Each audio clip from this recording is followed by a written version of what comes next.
compartir este aniversario tan importante para el cooperativismo argentino, este aniversario de Cooperar, la institución que congrega el cooperativismo argentino. Es un gran gusto compartir con mi amigo Ariel Huarco, su presidente, recientemente reelecto, que está llevando adelante con tanta fuerza, tanto compromiso y calidad su liderazgo.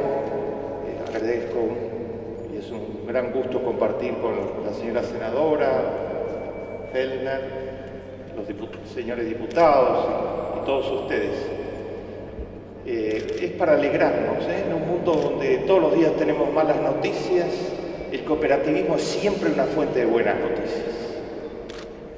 En cuanto uno se asoma a lo que el cooperativismo está haciendo en todos los lugares del planeta y lo que está haciendo en la Argentina, se renueva el optimismo, porque todas ellas son cosas útiles para la gente y muy útiles para la construcción de un mundo mejor. Yo voy a reflexionar sobre la importancia que tiene el cooperativismo en tres momentos sucesivos. En primer lugar, les voy a recrear un panorama de qué significa en este momento la crisis económica mundial, algunos de los grandes trazos que voy a tratar de rearticular de un modo diferente al que he presentado normalmente en muchos medios masivos, de qué está pasando en el planeta a nivel económico-social. En segundo lugar, voy a tratar de asomarme a lo que yo llamo los modelos en pugna, las grandes alternativas que se perfilan en el planeta que tienen alineados a la mayor parte de la población del planeta. Y en tercer término voy a reflexionar sobre lo que significa el cooperativismo en ese escenario. Y voy a tratar de demostrar lo que ha sido el título que propuse, el cooperativismo, una esperanza en un mundo en crisis. Voy a tratar de mostrar por qué es una esperanza en la Argentina, en América Latina y a nivel de todo el planeta. Como no tengo un semestre académico para desarrollar todos estos temas como necesitaría, va a ser breve la exposición y después hay un acto muy importante a continuación. Entonces voy a tratar sobre todo de ayudar a repensar de un modo diferente estos tres grandes temas. Ustedes van a poder ampliar en un trabajo que entregué a Cooperar, que no sé si se ha distribuido, sobre la economía social, que escribí recientemente, donde hay muchísimas cifras y datos, un trabajo detallado sobre la economía social. Y si tienen interés pueden prender simplemente el televisor o ir a YouTube y tienen la serie que por invitación del canal Encuentro se ha desarrollado en 25 episodios sobre mi pensamiento, el informe Klicksberg se llama, y que el día de ayer la Televisión Nacional del Uruguay resolvió pasar íntegra en el Uruguay, nominando un producto argentino que va a ser hecho en colaboración con un magnífico grupo de jóvenes productores. Ese es el resultado de esta serie.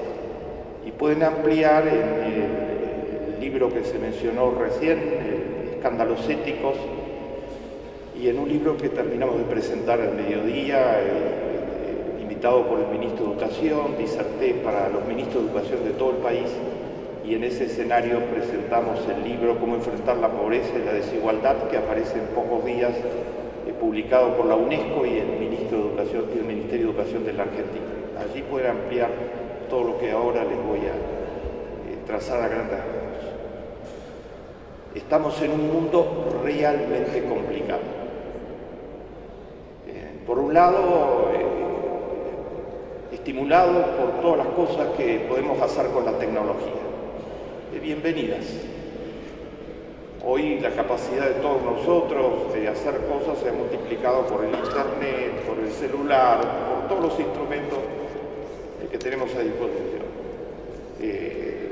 La esperanza de vida se ha alargado en entre 20 y 30 años en el 20% más rico de la población del mundo en las últimas décadas por la aplicación masiva de la tecnología en el área de la salud pública.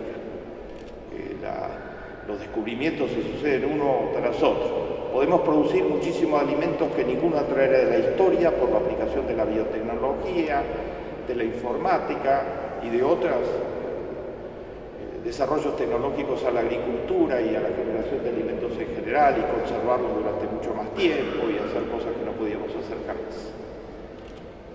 Podemos en este momento dar vida digna a los 7.000 millones de personas que habitan en el planeta.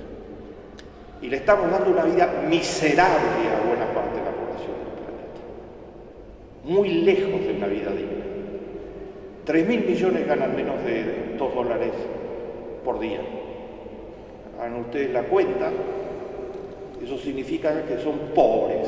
Ser pobre significa que no satisfacen 2, 3, 4 o más de las necesidades básicas del ser humano.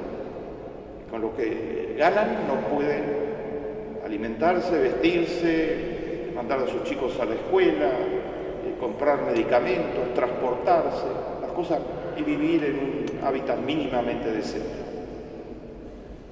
De esos 3.000 millones, 1.250 millones ganan menos de $1.25 diario.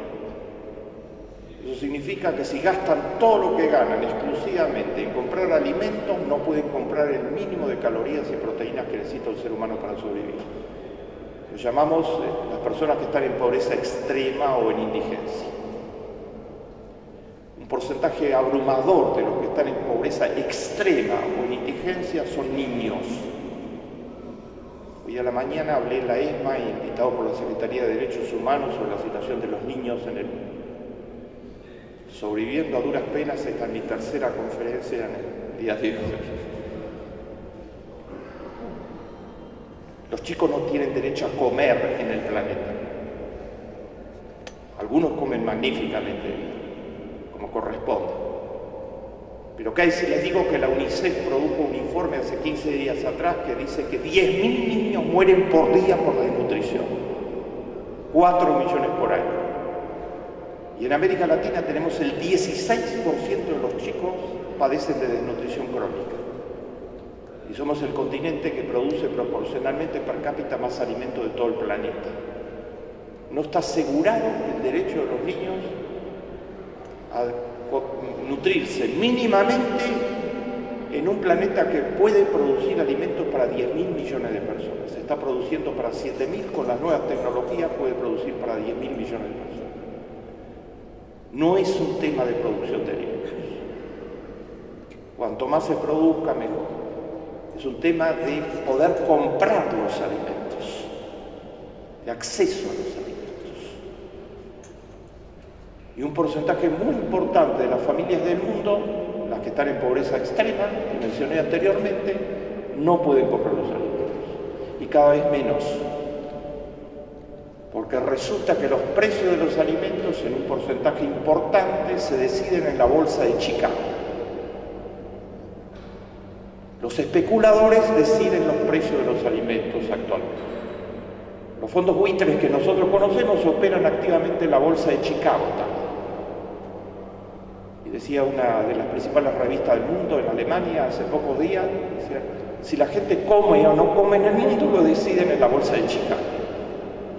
Si los especuladores hacen subir como están haciendo en los últimos 4 o 5 años, hay varios episodios de suba vertiginosa, los alimentos que no tienen que ver con la producción real. Si hacen subir el maíz o el arroz, los alimentos básicos de gran parte de la población del mundo, eso significa más desnutrición crónica en el planeta. Estamos en un mundo que tiene todo para dar vida digna. Pero resulta que en este momento hay el pico de desocupación de jóvenes de la historia del género humano según la OIT. Los modelos económicos aplicados en Europa actualmente han generado que el 55% de los jóvenes españoles estén desocupados, el 56% de los jóvenes griegos estén desocupados, salvo los países nórdicos, Alemania, En todos los otros países las cifras de desocupación juvenil son récords en la historia. Ayer publicó la Unión Europea una estadística que está en todos los periódicos mostrando cómo están ascendiendo permanentemente. Los jóvenes están siendo arrojados de los mercados de trabajo en algunos de los países más prósperos del planeta, como son las economías europeas, como eran las economías europeas. Chicos que no pueden comer, jóvenes que no tienen posibilidad de trabajar. En pleno desastre europeo, la receta que se está aplicando significa que los servicios del Estado se están reduciendo a su mínima expresión. Se está desmontando la red de salud, de educación, de protección social que caracterizó a Europa después de la Segunda Guerra Mundial. Yo nunca digo adjetivos, trato de aportar humildemente cifras y datos. Que si alguien, con toda razón, tiene mejores datos que los míos, que los traiga, ¿no? Los datos son aplastantes. La receta que se está aplicando en Europa, en plena crisis de desocupación, de contracción de las economías causada por esa misma receta, Grecia, el Producto Bruto de Grecia, desde que recibe los préstamos, se cayó en un 30% en los últimos 4 años. ¿Se imaginan lo que es que el Producto Bruto de un país se caiga un 30%? Nosotros sabemos lo que es eso, porque en la Argentina del año 98 al 2002 el Producto Bruto cayó en un 25%. Y la sociedad estuvo a punto de disolverse, ¿verdad? Estábamos al borde del abismo total en todos los planos, económico, social y político. En Grecia cayó ya un 30%. Y cuanto más préstamos le den a Grecia, está en las condicionalidades de los préstamos. El pronóstico es de caída del Producto Bruto. Para el año que viene, 13%. En cuanto Grecia firme los préstamos, va a caer el Producto Bruto el año próximo un 13%. Porque la receta dice que Grecia tiene que vender todos los bienes públicos, tiene que despedir un 40% de los funcionarios públicos, reducir a la mitad el sueldo de los maestros, de las enfermeras y de todos los servicios sociales, cortar drásticamente el presupuesto de salud y de educación para pagar a los acreedores. Y si pagan los acreedores, el día de mañana, para el año 2020, estaría retornando las inversiones.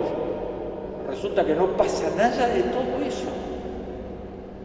Ha hecho todo eso, enfrentándose a su pueblo, que está todos los días en las calles, que ha protagonizado el mayor número de huelgas generales de la historia de Grecia, que está ahí protestando.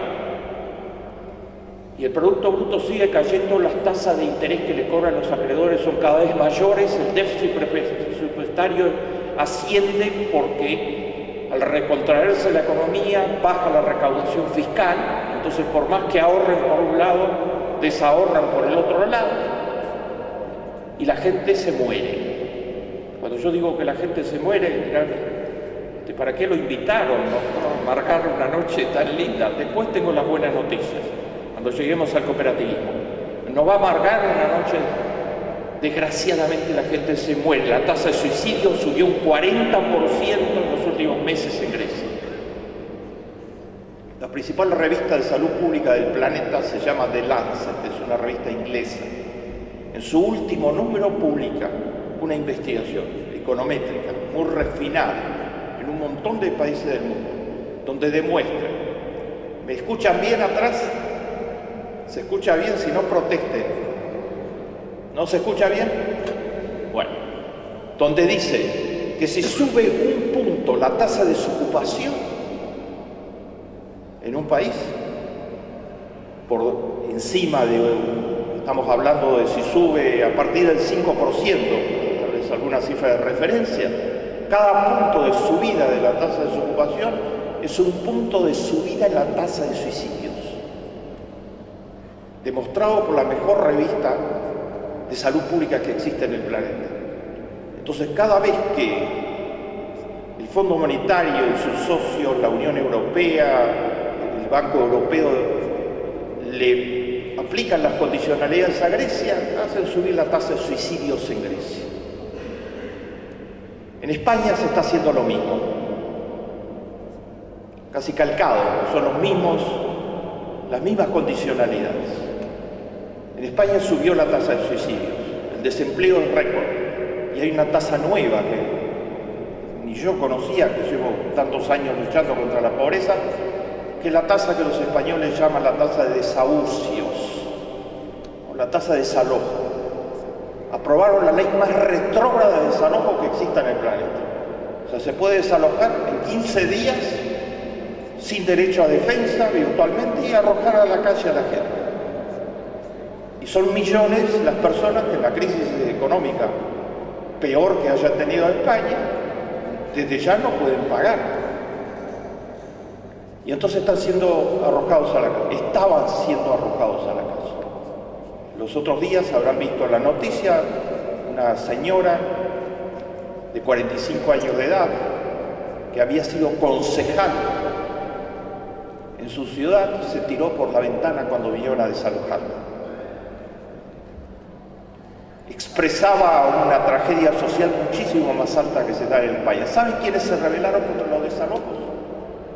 Porque a las manifestaciones Rajoy no les para mayormente. Dice que los que son unos agitadores, digamos, son unos pocos agitadores. Los otros días dijo frente a una manifestación de 100.000 jóvenes españoles en Madrid, dijo, bueno, había una cantidad de gente, pero muchos más se quedaron en la casa. Entonces quiere decir que muchos más apoyan mis políticas. El mayor director de cine de España, una gloria del cine mundial, el creador de Mujeres al borde de un ataque, Almodóvar, Pedro Almodóvar, ¿saben cómo le contestó a Rajoy? Le dijo, sí, así que los que fueron son los que protestan y los que no fuimos somos los que estamos de acuerdo. Le dijo, Rajoy, no te quedes, no eres dueño de mi silencio. No, lo dijo al estilo que lo puede decir Almodóvar, ¿no? Con esa profundidad. O sea, los que no fuimos a la manifestación no quiere decir que estemos de acuerdo con el liberalismo ortodoxo salvaje que se está aplicando en él. Pero ¿saben quién paró los desalojos? No fueron las manifestaciones. Los jueces españoles, no por una medida de un juez aislado, sino que la Asociación de Jueces de España, miles de jueces en todo el país dijeron no vamos a desalojar más a nadie. Dijeron nosotros no queremos ser los que bajan la guillotina. No queremos ser los verdugos de las políticas económicas, del modelo neoliberal. Reformen la ley inmediatamente. No vamos a permitir que nos usen para aplicar una ley. La ley fue reformada parcialmente ante la presión fenomenal hace algunos días, pero parcialmente. Les leo textualmente, yo no vine acá a hacer protocolos, no los saco en ningún lado. Vine a hablar de lo que está sucediendo en el planeta. Les leo textualmente lo que la semana pasada eran los lemas de los manifestantes españoles que todas las semanas salen masivamente a protestar. Había un cartel gigantesco que decía Asociación de Jóvenes Desocupados, sin futuro, perdón, Asociación de Jóvenes sin Futuro, es el nombre, una nueva organización, Asociación de Jóvenes sin Futuro. Un señor tenía un cartel gigantesco que decía así, tengo 5 nietas, ¿qué va a hacer de ellas? Sin educación, sin sanidad, sin trabajo, sin pensiones. Otro cartel con un sentido del humor muy profundo, porque la respuesta del poder público que está tratando de privatizar todos los hospitales de Madrid, que eran de los mejores hospitales del planeta, la respuesta del poder público ha sido el sistema de salud era usado en exceso, tenemos que ahorrar, y entonces hay una rebelión ahora de las batas blancas, se llama, una rebelión masiva en Madrid de todos los que trabajan en los hospitales contra la privatización salvaje que se está tratando de hacer.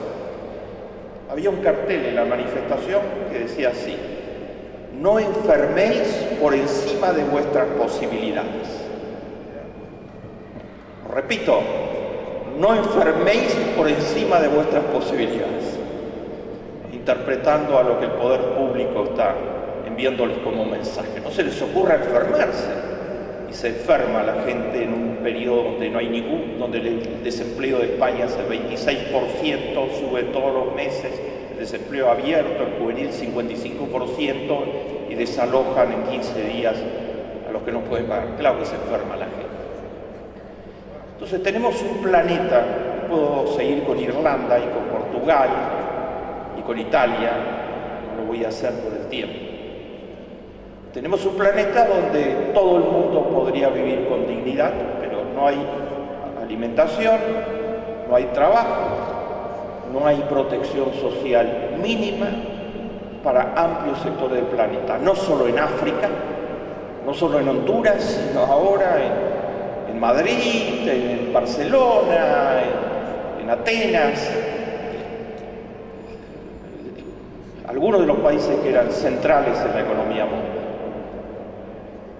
Desgraciadamente, todo indica que cuanto más dosis de la receta se aplique, si usted me pregunta qué va a pasar, los amigos europeos me preguntan con toda frecuencia, bueno, ustedes vivieron una crisis fenomenal en Argentina a fines de la década de los 90, ¿qué puede pasar? Bueno, en Argentina todo cambió cuando cambiamos de modelo. Cuando en lugar de aplicar el modelo de los 90, empezamos junto con Brasil y junto con el Uruguay y otros países del UNASUR, cada uno por su propio camino, a aplicar un modelo basado en la inclusión de toda la población. Mientras en Europa se siga aplicando un modelo para pagar solamente a los acreedores, no importa los costos que esto signifique, y que además no tiene ningún futuro como modelo porque ha fracasado en todo el planeta, incluso en los Estados Unidos en los últimos años, claro que las cosas van a ir empeorando cada vez más, que es lo que está sucediendo. Frente a este escenario, ¿cuáles son los que yo llamo los modelos en pugna? Uno ya lo describí, está en plena aplicación. Sus resultados económicos, cae el Producto Bruto, sociales, tasa de suicidio, políticos se desestabilizan fuertemente los países, se quiebra totalmente la cohesión social. Agrego otro dato que no es menor. Este es el peor momento de resurgimiento del nazismo y del fascismo desde la finalización de la Segunda Guerra Mundial. El responsable es el modelo. En Grecia el partido nazi, que se autodefine como partido nazi, tiene 19 diputados en el Parlamento y está haciendo semanalmente razias en los lugares donde hay inmigrantes. Los inmigrantes turcos, las minorías de cualquier lugar. La policía estática. Están apaleando inmigrantes. Su jefe de Relaciones Exteriores tuvo un debate hace un tiempo atrás con dos diputadas de otro partido, mujeres. Y como él es nazi, hizo lo que hacen los nazis. Cuando las dos diputadas brillantemente lo liquidaron, mostraron que no tenían cómo empezar por su argumentación, le dio un puñetazo a cada una de las cámaras de televisión.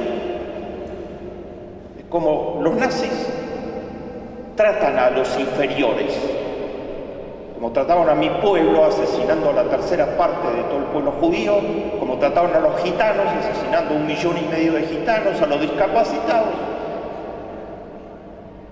y como discriminaron en todos los planos posibles. Bueno, están vivos ahora, caminan por las calles de Atenas. El colmo, ¿saben lo que hace el partido neonazi para ganar adeptos? Reparte alimentos. Pero hay que mostrar el documento de identidad griego. No sea cosa que vaya a parar un pan, vaya a parar un inmigrante pobre que está en Grecia de algún otro lugar del mundo. El partido neonazi en Hungría tiene 35 diputados en el Parlamento. Y esta semana pasada su jefe lanzó una consigna un poco particular. Dijo que hay que hacer una lista de todos los judíos que hay en Hungría porque son peligrosos. Si esto le suena familiar, porque es familiar, ¿no? Al día siguiente hubo una manifestación masiva y gigantesca exigiendo que lo echen del Parlamento. O sea, el modelo económico que destruye la posibilidad de supervivencia crea un caldo de cultivo para el fascismo y el nazismo. Y grupos que son totalmente marginales en los últimos 60 años de historia del género humano, ahora están floreciendo, y puedo seguir con la lista, en muchos otros países, no lo hago por el tiempo. O sea, el capitalismo salvaje es el lugar ideal para que las ideologías peores de la historia del género humano puedan reclutar adeptos ante la desesperación. ¿Y qué es lo que promete el partido nazi de Hungría, el de Rumania, el partido nazi de Grecia? ¿Qué es lo que prometen? Muy fácil. La culpa de todo lo que está sucediendo la tienen los extranjeros que viven acá. Tenemos que echar a patadas a todos los extranjeros. Ustedes dirán, bueno, será un grupo marginal. No. El tercer partido político de Francia es el partido de Le Pen, ¿verdad? Encabezado actualmente por su hija. La propuesta electoral de su hija era echar a todos los extranjeros de Francia y legalizar a los que estaban legales de hace muchos años. Desprenderse porque el diagnóstico desde la extrema derecha es que la culpa la tienen los extranjeros. Eso capta votos en la desesperación económica y social. Entonces el costo político que se está pagando, además del costo económico y del costo social, es envenenar a sectores de la población en todos esos países. Ese es un modelo. Ese modelo, para terminar mi explicación, antes de ver el otro modelo, ese modelo generó los fondos buitres. Nosotros estamos enfrentados, en este momento todo el planeta nos mira. ¿Cómo va a terminar el enfrentamiento entre la Argentina y el fondo buitre más poderoso del planeta? Y yo les voy a contar muy brevemente algunas cosas que no van a leer en ningún periódico, porque realmente no llega ahí en fin, lo que se brinda a los lectores. ¿Saben quién es el dueño del fondo buitre que exigió que Argentina, y logró el fallo del juez Griesa, que sentenció a la Argentina a pagar en 15 días 1.300 millones de dólares al fondo buitre, so pena de ser considerado delincuente internacional, y embargó de hecho los pagos que la Argentina hace regularmente al 93% de los acreedores que tenía cuando hizo el default, que aceptaron renegociar la deuda. El fondo buitre es de propiedad de Paul Singer. Paul Singer tiene 50.000 millones de dólares. Los hizo todos con este método. Se fue a más de 2 decenas de países africanos en el momento que estaban en quiebra total y compró sus bonos externos, igual que los bonos externos argentinos en el año 2000, a 20 centavos de su valor o menos todavía. Y después él no tiene ningún interés en arreglar, como hizo el 93% de los acreedores argentinos. Él tiene interés en cobrar el 100% por vía judicial y por vía del uso del poder, del lobby político fenomenal que manejan los Estados Unidos. Entonces usa esos dos recursos. Si encuentra un juez que embargue fragatas o que resuelva que se debe sentenciar a favor del acreedor, aún en condiciones tan extremas como esta, gran parte de los medios jurídicos de los Estados Unidos dicen el dictamen del juez Griesa fue inconstitucional. Rompe con la Constitución de los Estados Unidos en aspectos sustanciales. Y la Cámara de Apelaciones, cuando salió postergó para fines de febrero, dijo, ¿qué 15 días, ni qué embargar, ni qué depósito? Nada. Escuchemos a todas las partes antes que esto se escape de las manos de todo el mundo, etcétera. Tuvo en cuenta los argumentos de inconstitucionalidad de la sentencia. ¿Qué estaba en juego? Yo miro la economía y miro las sociedades de la ética, ¿no? Ustedes habrán escuchado, es un loco que mira la economía y las sociedades de la ética. Se supone que soy el fundador de una nueva disciplina en el mundo que se llama la ética del desarrollo. En fin, parece que alguna utilidad tiene eso porque en muchos países del mundo he sido condecorado por hacer esto, en fin. Y ahora la semana que viene, el 12 exactamente, estoy invitado por el gobierno chino como el expositor central de un congreso mundial. Jamás tuve nada que ver con el gobierno chino, pero creen que les pueden ser útiles las cosas en las que estamos trabajando. Yo miro el juicio de la sentencia del juez Griesa y lo que sucedió en derredor desde el punto de vista ético. La Biblia dice que los jueces, cuando fallan, deben tener muy en cuenta los impactos de su fallo.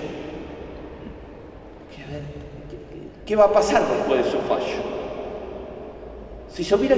Si la Cámara de Apelaciones no hubiera revocado, si se hubiera implementado la sentencia del juez Griesa, en este momento el señor Paul Singer, en lugar de 50.000 millones de dólares, tendría 51.300 millones de dólares. Los 1.300 millones que el juez dijo que la Argentina le tenía que pagar.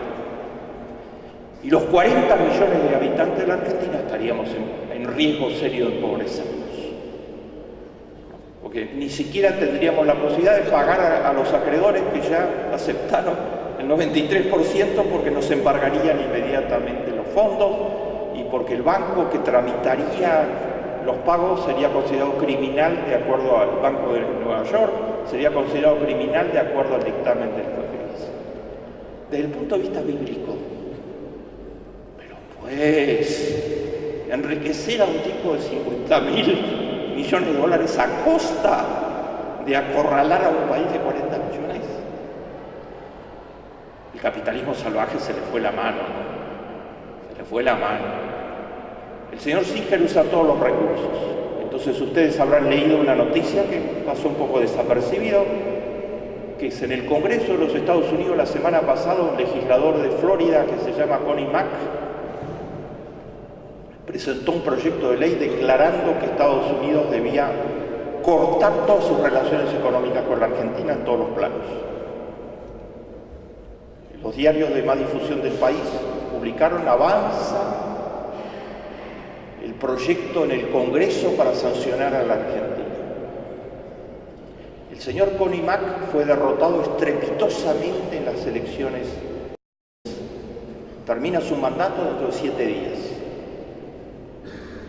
Su proyecto no va a ir a ningún lado, a ningún lugar. Fue financiado totalmente, desde que existe políticamente, es un representante del Tea Party de Florida, por Paul Singer. Digo, antes que te vayas, hazme el favor, mete ese proyecto que no tiene ningún futuro, además todos los proyectos que no han sido tratados y con dictamen de comisión quedan descartados para el año siguiente. Entonces, ningún futuro. El Congreso termina ahora sus sesiones, el sujeto no va a ser más congresal por decisión del pueblo americano.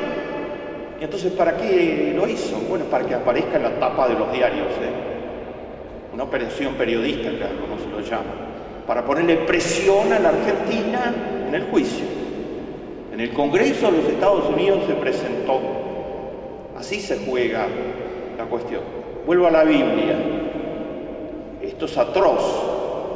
Ha reaccionado. Ha habido una reacción muy, muy saludable. En este momento hay 11 demandas que son en el fondo contra Paul Singer, de otros fondos de inversión en los Estados Unidos.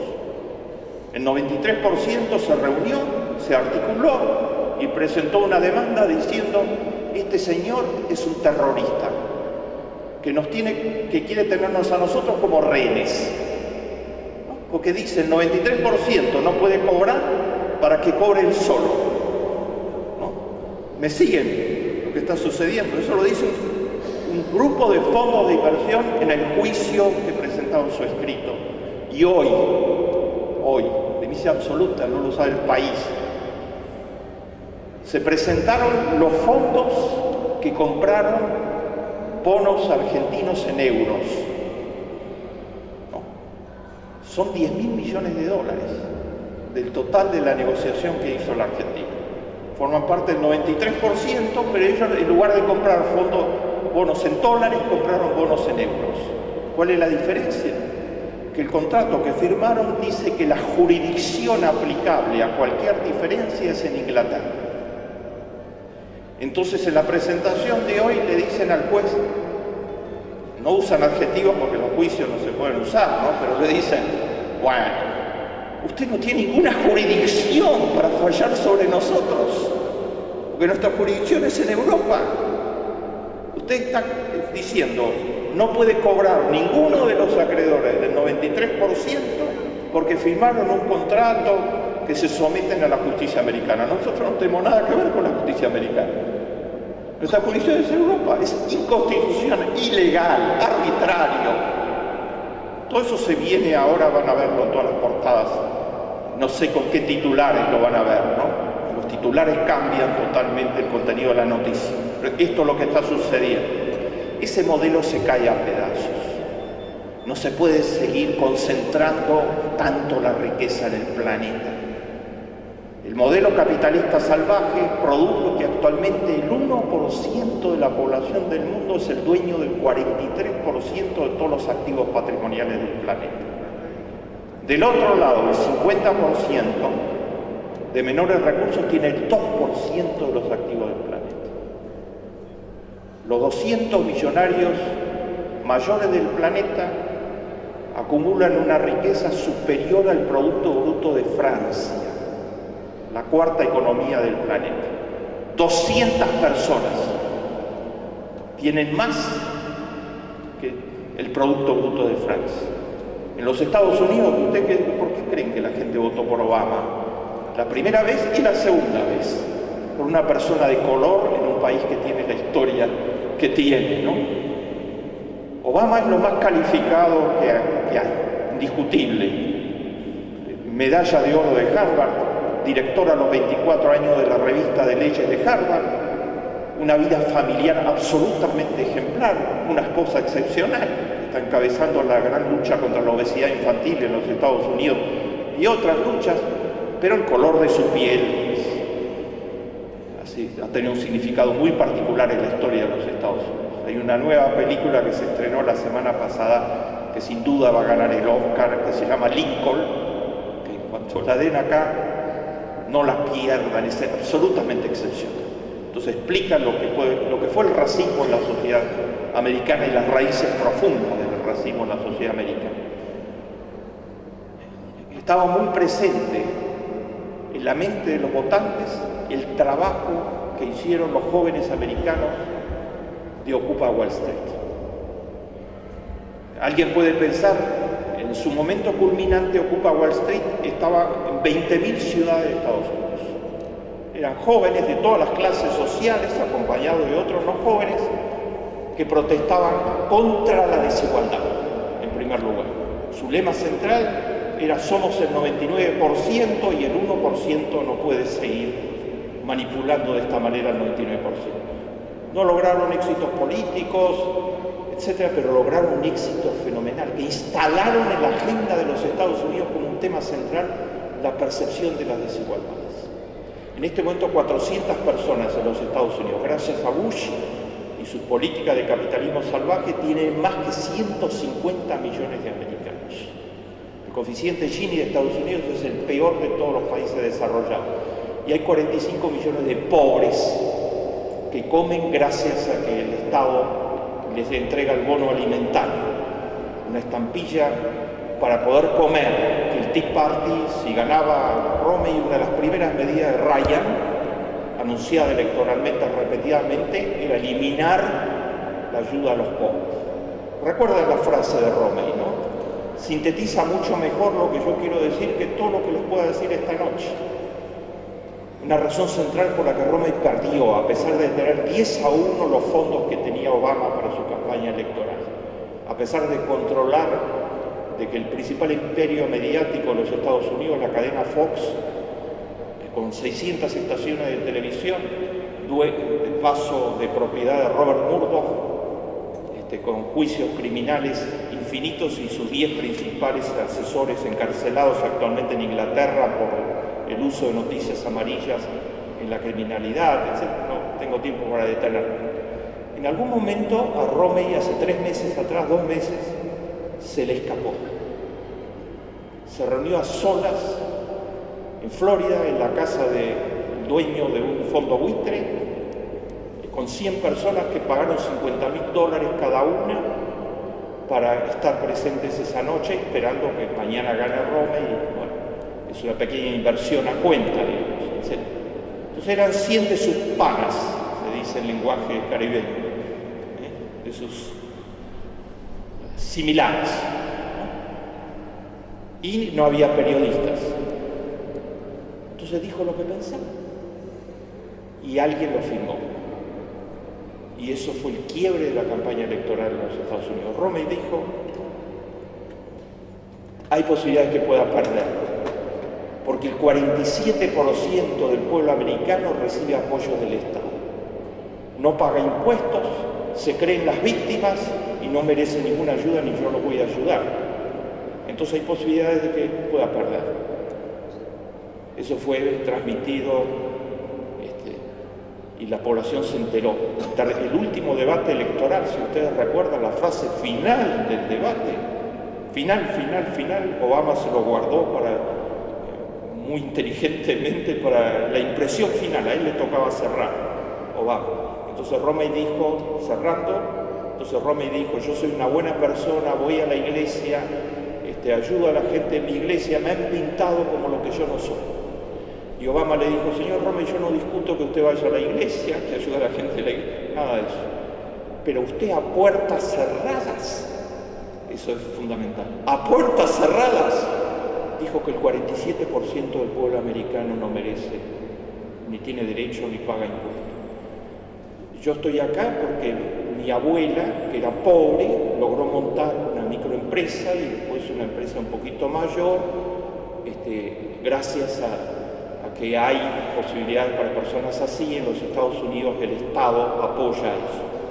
Mi madre se murió de hambre y de pobreza, no tuvo asistencia médica que la podía haber salvado. Todos los vecinos de donde yo vivía no responden al perfil que usted describe. 47% son los veteranos de guerra, los jubilados, los jóvenes trabajadores, y por si faltaba algo le dijo, y además ellos pagan mucho más impuestos que usted. Que Romney, gracias a Bush, paga, como ustedes habrán leído, 14% de impuestos y el pueblo americano normal paga el 33% de impuestos, etc. El capitalismo salvaje es una propuesta. Quien mejor la sintetizó, mejor que Romney aún, es su candidato a vicepresidente. Yo sí hubiera advertido que la Argentina corría riesgo severo. Nuestro modelo actual, si Ryan era el vicepresidente de los Estados Unidos. Hace un tiempo, extrema derecha. Hace un tiempo, un periodista lo entrevistó y le dijo, sí, usted ha propuesto en el Congreso y fue aprobado por la Cámara de Representantes, donde dominaba el Tea Party. Usted planteó recortar totalmente el Social Security, todos los fondos que hay para protección en salud, a los indigentes, a los pobres, el Stamp Food, todo. Si viene a verlo un muchacho joven de 40 años que está medio moribundo y le dice, señor Ryan, por el proyecto que usted hizo aprobar en el Congreso, yo no tengo ningún lugar donde atenderme, yo me podría salvar, pero no tengo ningún lugar, no hay ningún lugar por su proyecto. ¿Usted qué le contesta? Y entonces Ryan le contestó, sin ninguna vacilación le contestó, yo le contestaría que es su responsabilidad haber llegado a esa situación. Esa es la ideología del capitalismo salvaje. Jesús de Nazaret y Moisés decían, ama a tu prójimo como a ti mismo. Seamos los unos responsables por los otros. Ryan dicen, el otro me importa nada, que se las arregle. Si está moribundo y es pobre, ¿yo qué tengo que ver? Y no voy a gastar los dineros del Estado en hacernos responsables. Son 45 millones actualmente los que son pobres y 52 millones los que no tienen seguro de salud. Eso va a cambiar ahora con la reforma de la salud de Obama a partir del año próximo. Del otro lado hay otro modelo, y ese otro modelo es vibrante y tiene tras suyo a la inmensa mayoría de la población mundial. No es un saludo a la bandera, una expresión de deseos, no.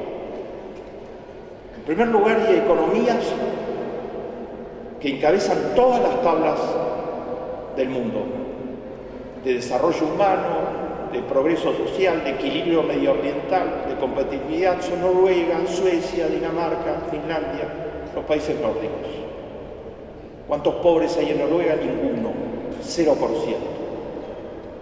¿Cuánta discriminación de género hay en Suecia? Es el país más avanzado del mundo en discriminación de género. La ha suprimido totalmente, incluido puertas adentro.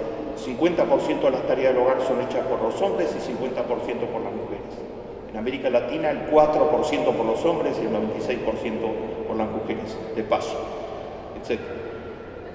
Finlandia era hace 30 años atrás, no tiene ningún recurso natural, estratégico, era un país muy pobre donde la gente se iba a Italia, a España, a donde pudiera migrar. Es una de las principales potencias tecnológicas del planeta. Toda persona puede estudiar desde un preescolar hasta un posgrado en todos los países nórdicos, financiado totalmente por el Estado. Cuando una mujer da a luz en Noruega, tiene 15 meses de licencia posparto pagos y manteniendo su trabajo. Y el hombre 3 meses de licencia obligatoria para acompañar a la mujer a recibir al bebé como corresponde al mundo. Y les va mal económicamente.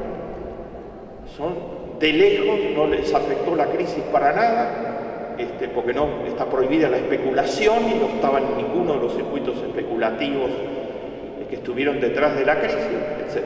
No son perfectos, ellos son muy autocríticos, pero son las sociedades más avanzadas que tenemos en el planeta. En ellas el cooperativismo juega un rol sustancial. Enseguida voy al cooperativismo. Y tenemos el modelo del UNASUR, ¿no? Hoy el modelo del UNASUR, hace muchos años que estoy trabajando, luchando contra la pobreza. Y siempre me preguntaban por qué hay tanta pobreza si América Latina es tan rica. Hoy me preguntan cómo lo hizo Argentina, Brasil y Uruguay, que en 8 años se convirtieron en las estrellas de lucha contra la pobreza del planeta, ¿no? No es mi opinión, es la opinión del Banco Mundial, ¿no? No se caracteriza por identificarse con nuestros proyectos de modelo.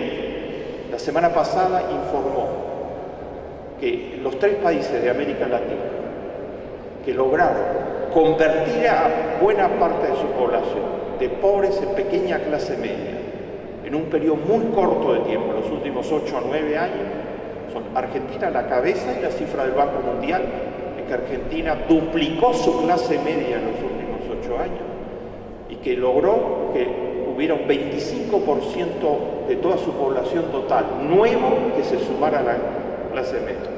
Brasil en segundo lugar, Brasil de Lula y de Dilma, 23%, y Uruguay en tercer lugar, 21%.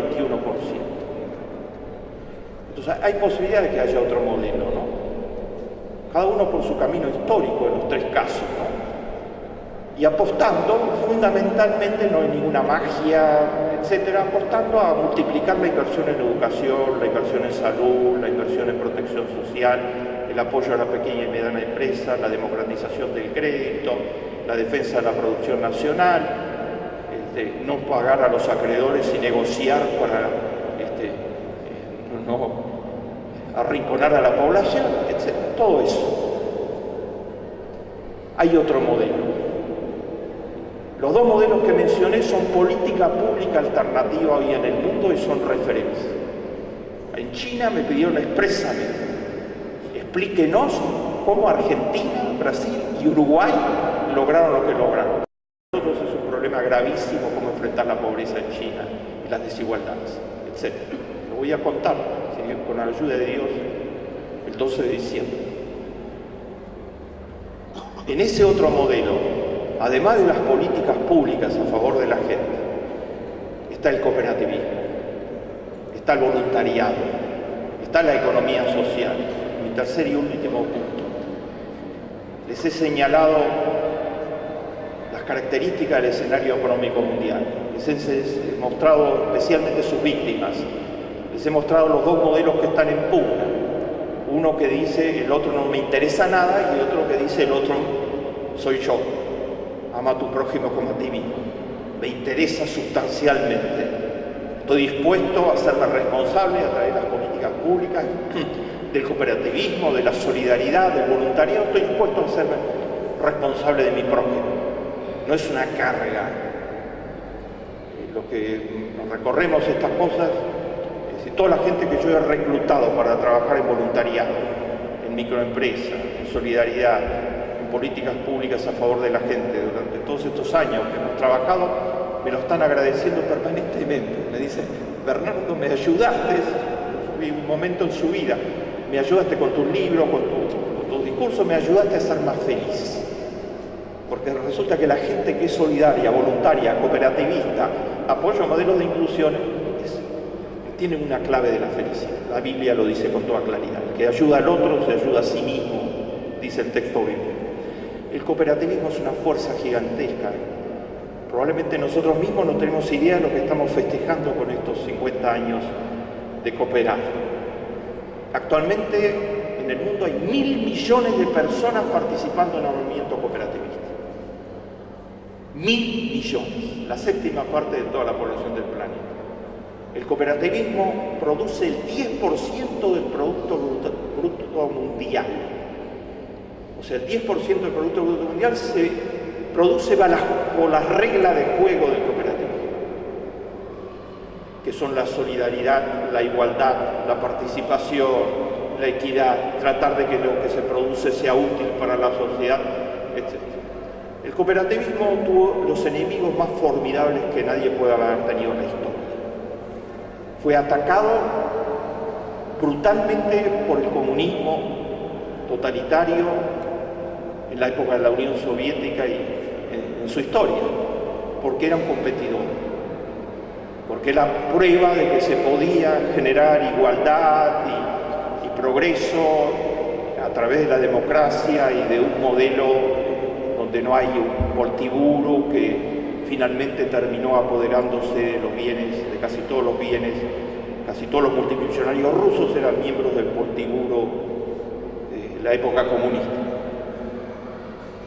Y del otro lado tuvo el capitalismo salvaje, que descalificó siempre a Noruega, Suecia, Finlandia, al cooperativismo, considerándolo algo que en definitiva es disfuncional, ineficiente, etc. El cooperativismo sobrevivió a todos ellos, crece más que nunca. Yo les iba a leer, pero no lo voy a hacer por el tiempo, los datos sobre el crecimiento del cooperativismo argentino en estos últimos 8 años.